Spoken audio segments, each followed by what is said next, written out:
Je n'ai pas de temps à lui consacrer. Le devoir m'appelle. En tant qu'ami, il me prend déjà trop de temps. Avec les gardiens, vous devez être très occupés. Il faut préparer l'arrivée de la délégation elfe ce soir. On sortira en forêt demain. À condition qu'il y ait un demain. J'ai envie qu'on y aille maintenant, me dit-il d'un ton que je croyais réservé à mes rêves. Mais j'aimerais qu'on aille plus loin que la forêt. Qu'est-ce que tu racontes ? Je retourne derrière le comptoir où j'ajoute quelques plantes séchées dans un de mes biens les plus précieux, une bouilloire en argent. C'est un des 2 cadeaux que j'ai reçus de Luc. Cette bouilloire, il me l'a offerte quand j'ai obtenu mon diplôme d'herboristerie à l'Académie de Lambton, de l'autre côté du détroit. Quant à son premier cadeau, c'est le collier qu'il m'a offert quand j'étais petite et qui ne m'a jamais quittée. Les 2 sont sublimes. Comme la plupart des objets elfiques, ils sont rares aussi. En général, je m'efforce de dissimuler le collier sous mes vêtements, histoire de ne pas attirer l'attention. Pas question que Luc soit accusé de favoritisme. « J'aimerais partir loin », dit-il en montrant le sac à ses pieds. « J'ai préparé tout ce qu'il faut pour voyager. Un bateau nous attend au port. » Je secoue la tête, comme pour remettre ces mots dans l'ordre et les rendre intelligibles. « Voyager ? Un bateau ?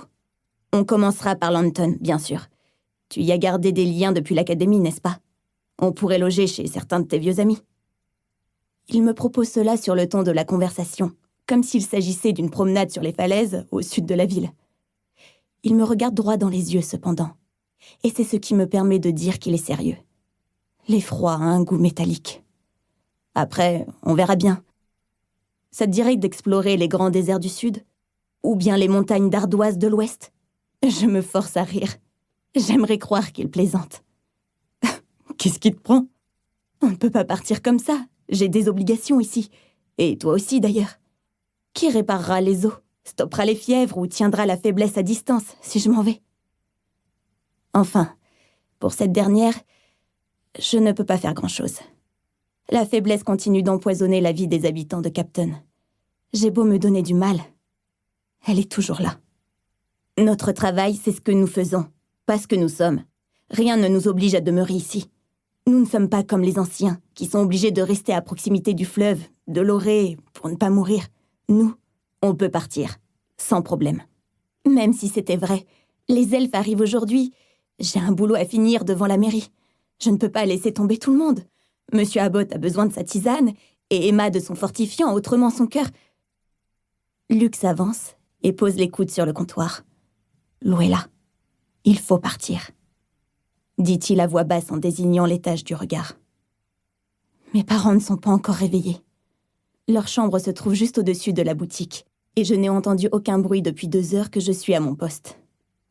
Les gardiens n'ont toujours pas trouvé la reine humaine, et puis, de toute façon, la lignée perd de sa magie depuis un bout de temps. Il paraît que le pouvoir de la reine, lorsque celle-ci meurt, se transmet à une autre. Personne ne sait ce qui se passerait si les elfes ne trouvaient pas de nouvelles reines à prendre. Cela ne s'est jamais produit. Certains de mes collègues gardiens pensent qu'elle n'est pas ici, que la magie s'est dissipée. Raison de plus pour partir tant que c'est possible. Depuis le traité signé par les elfes et les humains il y a 3000 ans, Capton a donné une reine par siècle, sans faute. La trouver n'a jamais été difficile, puisque c'est la seule humaine à posséder de la magie. Mais cette fois, aucune jeune femme de la ville n'a jamais réparé quelque chose par la pensée, ni fait pousser des plantes dans un sol mort, ni même forcé des animaux à lui prêter allégeance. Cela fait 100 ans que la dernière reine humaine a été choisie, et la ville souffre à cause de cela. Raison de plus pour que je ne parte pas. La faiblesse se répand, les gens meurent jeunes, autour de 110 ans. Je me dois de faire mon possible pour que ça s'arrête. Et si la guerre doit éclater, nous aurons besoin de guérisseurs. Je ne dis rien de tout cela, cependant. J'ai trop peur. S'il n'y a pas de reine, tu n'y pourras rien. La connexion de la ville avec l'orée se meurt, et les gens mourront aussi. Notre espérance de vie ne dépasse même plus vraiment celle des gens qui vivent hors de notre île. Luc me prend par les mains. Les elfes arrivent, et j'ai fait un rêve terrible. S'il te plaît, partons. Luc. Je caresse la barbe de 3 jours, toute dorée, qu'il arbore toujours. Je me demande si cela...